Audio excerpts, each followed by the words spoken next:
Fala galera, análise pré-jogo de Bahia e Fortaleza pela 28ª rodada do Brasileirão. Começando a nossa análise pelos resultados recentes de cada uma das equipes, considerando o mando de campo, o Bahia vem com 67% de aproveitamento nos últimos 5 jogos. Vitórias contra América Mineiro, Bragantino e Internacional, empate contra o Vasco e derrota para o Santos. Já o Fortaleza, nos últimos 5 jogos fora de casa, tem 40% de aproveitamento. Derrotas para Goiás, Fluminense e Vasco e vitórias contra Internacional e São Paulo. Agora vamos olhar aqui algumas estatísticas desses dois times nesses jogos recentes, começando pelo Bahia. O Bahia teve em média nos últimos jogos 56% de posse de bola. Em termos de criação, foram 11,4 passes decisivos em média e os seus adversários tiveram 8 passes decisivos em média. Passes decisivos são passes que permitem um chute a gol ou então uma assistência para gol, que é o que a gente chama de pré-assistência.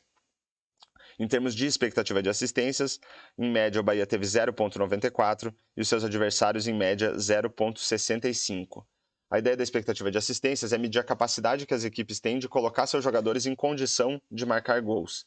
Para contabilizar na estatística, não precisa ter tido nem finalização a gol. A ideia mesmo é ver se as equipes têm a capacidade de levar a bola até regiões mais favoráveis do campo para a marcação de um gol. Agora olhando para algumas estatísticas mais relacionadas a finalizações.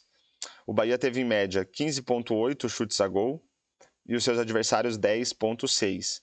Mas só olhar a quantidade de chutes a gol não diz muito para a gente sobre a qualidade das oportunidades criadas e nem dos chutes propriamente dito. Então, para isso, a gente tem as estatísticas de expectativa de gols e expectativa de gols pós-chute. A expectativa de gols mede a qualidade das oportunidades e a expectativa de gols pós-chute considera também a qualidade do chute em si. Então, nesses últimos jogos, o Bahia teve em média, a expectativa de gols do Bahia, com base na qualidade das oportunidades criadas, foi de 1,68 gols em média e dos seus adversários 1,14.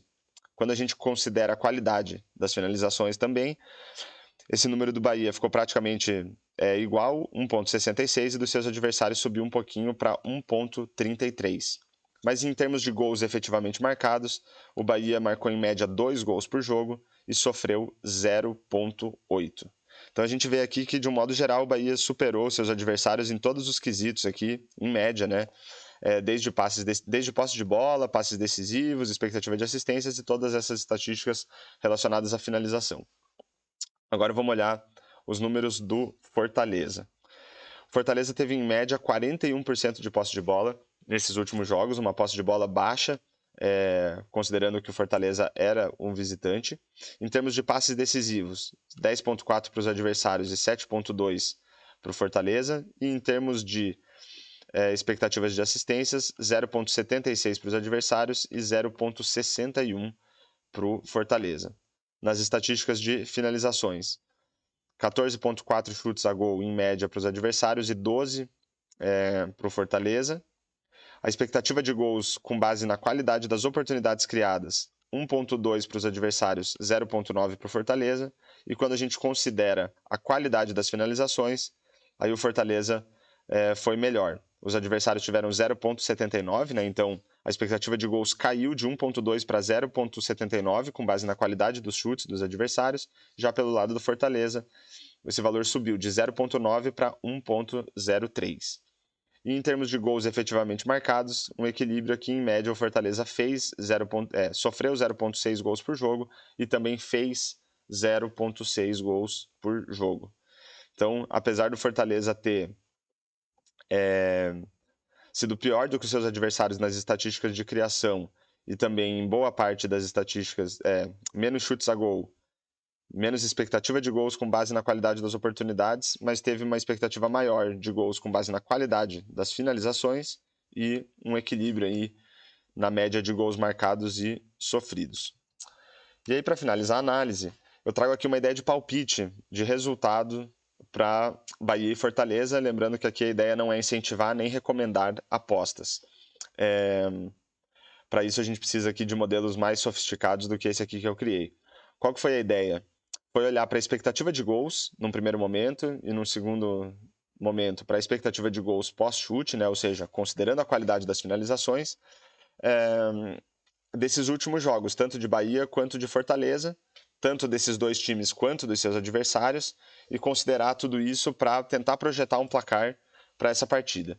Então, eu simulei 10 mil partidas entre Bahia e Fortaleza, considerando a expectativa de gols desses últimos jogos. Então, com base nisso, a probabilidade de vitória do Bahia foi de 46%, de empate 27% e vitória do Fortaleza 26% de probabilidade. Os resultados mais recorrentes aqui foi um empate em 1-1 e vitória do Bahia por 1-0.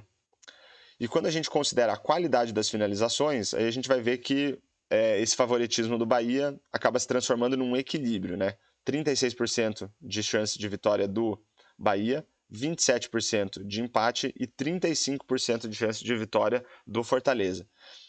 Como a gente tinha visto ali no slide anterior, o Fortaleza tem ido bem no quesito de expectativa de gols com base na qualidade das finalizações. Isso deve ter feito a projeção aqui se equilibrar entre vitórias do Bahia, entre a probabilidade de vitória do Bahia e probabilidade de vitória do Fortaleza.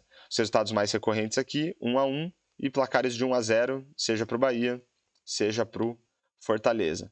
Então a gente fica aí com essa questão. Se com base na qualidade das oportunidades criadas, o Bahia leva favoritismo, e com base na qualidade das finalizações, aí o confronto tende a ser mais equilibrado. Então fechamos aí mais uma análise de Bahia, uma análise pré-jogo, né, de Bahia e Fortaleza. Espero que vocês tenham gostado da análise e fica aí o pedido para vocês se inscreverem no canal, deixar um comentário e um like e compartilhar o vídeo para o YouTube divulgar mais esta análise. E falou!